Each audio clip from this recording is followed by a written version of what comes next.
Gold medallist भी हो, ठीक है।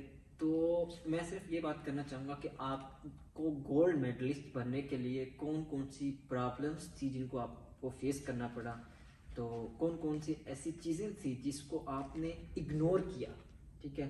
तो वो मुझे आप बता दें कि आपने कौन कौन सी प्रॉब्लम्स को फेस किया गोल्ड मेडलिस्ट बनने के लिए। अच्छा, इसमें जो मेरा उस टाइम तो मोटो ये नहीं था कि मैं गोल्ड मेडलिस्ट बन लूंगा या नहीं, क्योंकि एक रेस लगी हुई थी जिसमें सारे स्टूडेंट होते हैं। मेरा जो मोटो था कि मैं थ्रू आउट द लाइफ जो ना एक वो बुक वार्म जिसे कहते हैं, किताबी कीड़ा, तो मुझे मैं ज़्यादातर जो ना अपनी स्टडी से कनेक्ट रहा हूँ। तो वो जो टाइम, असल में जो आपकी टाइम है ना, आप टाइम किसी चीज़ को देते हैं तो फिर वो एक अपनी इफेक्ट देती है। तो मैं स्टडी और 2 PM फिर छुट्टी हो जाना, फिर 1 घंटा 2 रेस्ट करना, फिर उसके बाद लाइब्रेरी जाना और रात 10 बजे आना। तो ये मेरी रूटीन थी और मैंने दिल लगा के पढ़ा, इसका नहीं था लालच के वो पढ़ाई ने खुद ही अपना इफेक्ट मेरी लाइफ में डाला। तो हाँ, इसमें जो ना जो मोटिवेशन थी इस के मतलब कि अचीवमेंट अच्छी हो, तो मैं अपने सीनियर्स के साथ कन्वोकेशन में गया हूँ। तो जब वो एक कन्वोकेशन की एक ड्रेस होती है, एक प्राउडफुल ड्रेस जैसा आप पहनते हैं ना, तो फिर आपको एक फील होता है कि now I am on this position. तो उसको देखता ना, जब मैं एज ऑडियंस बैठ के ना उनको देखता था ना, तो एक फीलिंग सी आती थी कि नहीं, जो पढ़ना है तो फिर सही पढ़ना है और फिर अचीवमेंट की तरफ जाना है। तो वो ज़्यादा टाइम और ज़्यादा हार्ड वर्क कह सकते हैं कि उसको के नतीजे में ये सब कुछ हुआ। तो अल्हम्दुलिल्लाह। तो अतिक भाई, आपके इस सफ़र में गोल्ड मेडलिस्ट बनने तक के सफ़र में कोई ऐसी इमोशनल स्टोरी जिसने आपको मतलब अंदर से पकड़ा हो कि अतीक तुम करो, तुम कर सकते हो, कोई ऐसी इमोशनल स्टोरी, कोई आपका स्टूडेंट्स के साथ बिहेवियर या कोई आपका टीचर के साथ बिहेवियर, कुछ इस तरह की चीज़ जो आप बताना चाहती हो। अच्छा, इसमें एक दो जो इंटरेस्टिंग जो ना इसमें वो है इवेंट्स है जिसने मुझे जो ना उसमें प्रोवोक किया ज़्यादा स्टडी पे। तो अब पता नहीं ये बताना चाहिए या नहीं, लेकिन आपने पूछा है तो मैं बता देता हूँ कि जो मेरे इनिशियल डेज थे मास्टर्स के, जब मैंने एडमिशन लिया तो मैं एक 1 मंथ थोड़ा सा लेट वहाँ पे जो ना मैंने ज्वाइनिंग दी। तो उस ज्वाइनिंग की वजह फिर जब मैं क्लास में ज्वाइन इंटर हुआ तो स्टेटिस्टिक्स की क्लास, बायो स्टेटिस्टिक्स जिसे कहते हैं, बड़ा ड्राई सब्जेक्ट है। हाँ हाँ बिल्कुल। तो उस क्लास भी फिर मेरे साथ गर्ल्स थी, मैंने उनसे पूछा कि मुझे थोड़ा सा इसके बारे में समझाया जो ऑलरेडी क्लासेस हो चुकी हैं। तो वो गर्ल सारी जो ना एक फ्रेंडशिप सा उनका था ना, मैंने पूछा, उन्होंने इतना जोर से केका लगाया और इतना मजाक उड़ाया फर्स्ट आने का, इस बंदे का जो है ना ये फर्स्ट आएगा। वो बात ऐसी लगी ना कि आपको मतलब वर्ड में मैं वो डिस्क्राइब नहीं कर सकता कि एक तो आपको तंज करना, फिर हंसना, फिर वो ये डांट करना। तो ये वो बात थी जिसने मेरे अंदर वो आग लगाई ना कि मैंने कहा अब करके दिखाना है। अच्छा, यहाँ एक इसी यूनिवर्सिटी में फिर जो ना जो नोट्स बनते हैं ना, ज्यादातर जो है ना फोटोशॉप का भी। अब मुझे नहीं पता कि उस यूनिवर्सिटी में स्टूडेंट का क्या मेरे से पहले पढ़ते थे नहीं पढ़ते थे, उसका मुझे नहीं पता, ये बातें पता नहीं क्यों हो रही थी। तो वो फोटोशॉप वाले के पास गया, नाम अभी भी मुझे याद है, यासीन भाई, बड़े इंटरेस्टिंग और फनी इंसान, जिसके साथ बड़ा अच्छा और गुजरा उनके साथ। तो मैं नोट्स बनवाने गया, तो मैंने नोट्स का पूछा, कुछ ऑलरेडी टीचर्स रखते हैं कि आप यहाँ से फिर ले लें।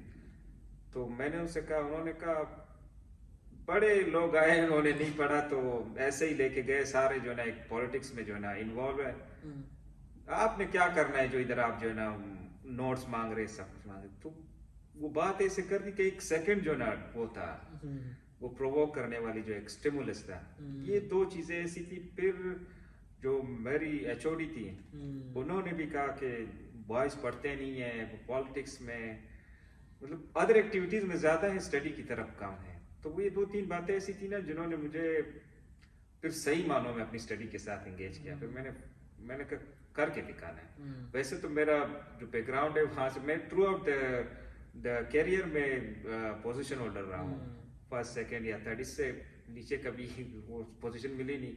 लेकिन यहाँ पे जो है ना जो प्रो करने वाले जो गोल्ड मेडल्स तक की बात है, पहुंचने की बात थी ना, तो वो एक तो खुद ही पढ़ने वाला था, फिर एक और जबरदस्त स्टिमुलस आपको मिल जाए, तो उसको ये 3 चीजों ने मुझे इतना स्टिमुलेट किया कि मैंने फिर ज्यादा ही पढ़ा है, मैंने कहा करके दिखाना है।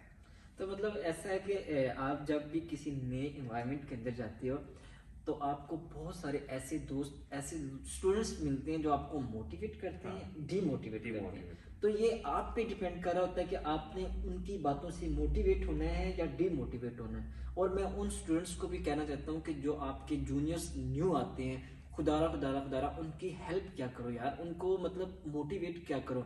जो आपसे 1 महीने के बाद क्लास में आ रहा है तो उसकी कोई प्रॉब्लम सी हुई होगी ना बाबा, तो वही इसीलिए लेट आया है। तो आप उसको यार अगर सपोर्ट कर दोगे, आप उसको बता दोगे कि भाई ये ऐसे है, ये ऐसे ऐसे, तो आपका कुछ भी नहीं जाएगा। यकीन करो, इल्म बांटने से बढ़ता है। तो कभी किसी को डीमोटिवेट नहीं करते होते, कभी किसी को ये नहीं कहते होते कि तू पहले नंबर पे आने के लिए कर रहा है, अरे भाई तू भी आ जा पहले नंबर पे, तुम्हें किसने रोका है। तो मेरा भाई आप हमेशा स्टूडेंट्स को मोटिवेट करते हैं। जो अच्छा पढ़ता है तो ज्यादातर अगेंस्ट भी हो जाते हैं, बहुत कम लोग हैं जो आपको आपके कैरियर में आपको सपोर्ट करें। तो अगर ये चीज भी इम्प्लीमेंट किया जाए ना, तो एक इन्वायरमेंट पे अच्छे लोग आगे आ सकते हैं जिनमें पोटेंशियल है, लेकिन हम वो उनको बातें कर करके को डीमोटिवेट कर लेते हैं, फिर वो जो करना चाहते हैं ना वो उससे भी पीछे रह जाए। देख भाई, एक और मैं थोड़ी सी फनी बात मैं आपसे पूछना चाहता हूँ कि आप मतलब गोल्ड मेडलिस्ट बनने के सफर में आपको कभी मोहब्बत नहीं हुई जिसने आपको ट्रैक चेंज कर दिया हो आपकी स्टडी में। मतलब होता है यार, मतलब इंसान, हम भी हैं, बहुत सारे स्टूडेंट्स हैं जिनको मतलब हो जाती है।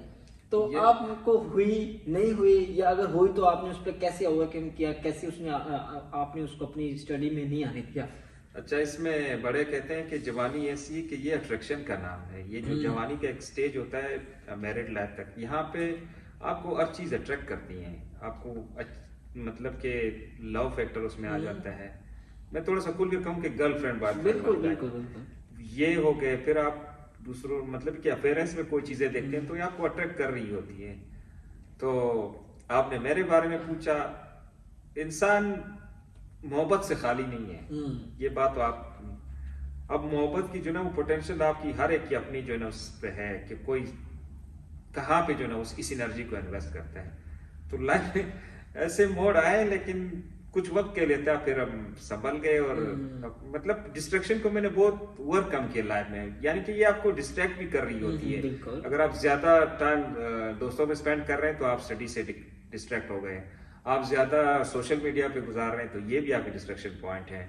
ज्यादा सो रहे हैं, ज्यादा खेल रहे हैं, ज्यादा वो लव फैक्टर की तरफ चले जाते हैं, तो आप मकसद से हट गए। जो आप गोल्स टारगेट जो आपने बनाई है ना, उससे आप वक्त जाया हो रहा है ना। आप 1 घंटे में एक सफर करना चाह रहे, वो आप 10 घंटे में कर रहे हैं। तो ये डिस्ट्रैक्शन आती है यंग लाइफ में, जो बिफोर मैरिज ये चीजें होती रहती है। और ये एक और बात है कि भाई ये सिर्फ टाइम की अट्रैक्शंस होती हैं, बिलीव मी, टाइम की अट्रैक्शन होती हैं।